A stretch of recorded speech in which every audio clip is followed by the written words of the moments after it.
Hey, what's up everyone? I'm Brian Sampson from Dunking with Wolves coming at you today with another Brian's Breakdown. Today I'm going to take a look at the Minnesota Timberwolves game against the Utah Jazz where Minnesota came away victorious 119-98.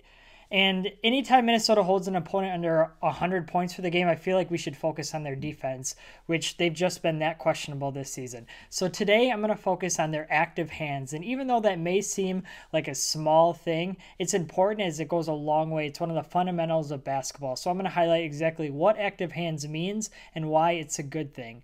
Before I do that, I appreciate if you guys would subscribe to my YouTube channel, give this video the old thumbs up, and follow me on Twitter at Brian Sampson NBA. Well, without further ado, let's dive in.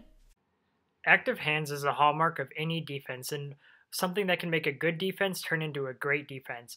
And there are a lot of different reasons. I'll talk about mainly one in this aspect. But as you can see, the active hands on this time down the court ends up in a bucket for Minnesota. And it's actually a really nice entry pass here by Jimmy Butler as well. And Karl-Anthony Towns takes it in for the slam. So let's back it up a little bit and focus more on the defensive aspect of the court. And so it starts out on this play with a ball screen that Teague slides through. And Karl-Anthony Towns does a really good job helping here. And you can see right there he has his hands up, which makes him a lot bigger of a target to move around or pass around or shoot over than before. And even after Rubio drives to the hole, Towns keeps his hands up the whole time.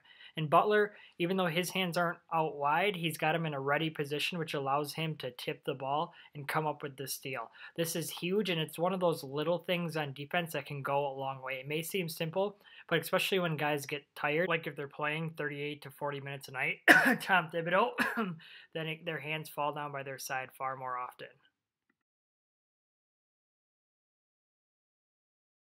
Just a couple of minutes later in the game, we find another great demonstration of where active hands can lead to an easy bucket, as a tip Towns pass turns into a turnover, and then Butler ends up hitting Wiggins for the nice layup in transition.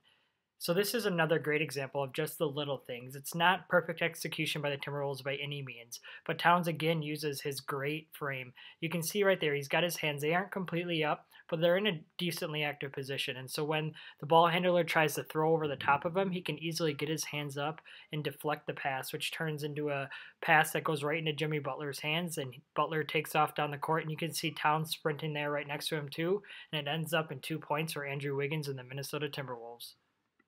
Here's another great illustration of high hands and active hands by Towns, and even though it ends up in 2 points, this is great defense by the Timberwolves.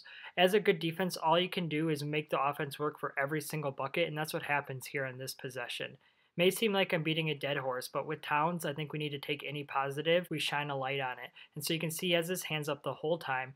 Even as Rodney Hood is going up for the shot here, he's got his hands up. He goes up with 2 hands there to contest it. He doesn't chase the block wildly. He simply forces Hood to shoot over him and make the difficult jumper.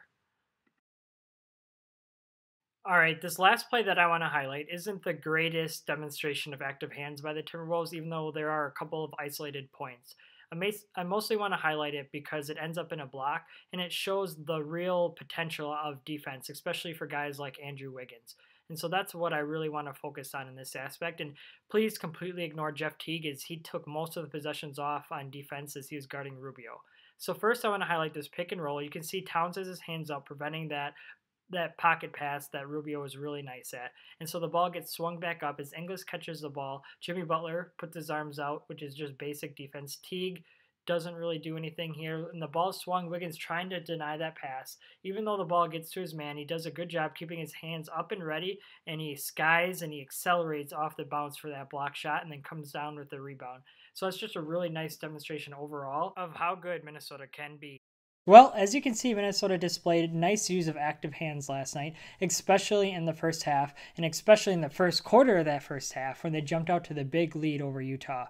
And so that's why the old adage is good defense leads to easy buckets on the offensive end. I don't know if that's really word for word what it is. I kind of just made it up on the fly there, but it sounds good. So if you like this breakdown, feel free to subscribe to my YouTube channel, as I have multiple videos coming out a week, especially breakdowns after most of the games, and then other videos along the way, like taking a look at Andrew Wiggins' spin moves or Nemanja Bjelica's hot start from the three-point line. I also appreciate if you guys would give this video the old thumbs up, and you can follow me on Twitter at Brian Sampson NBA. I hope to see everyone back next time.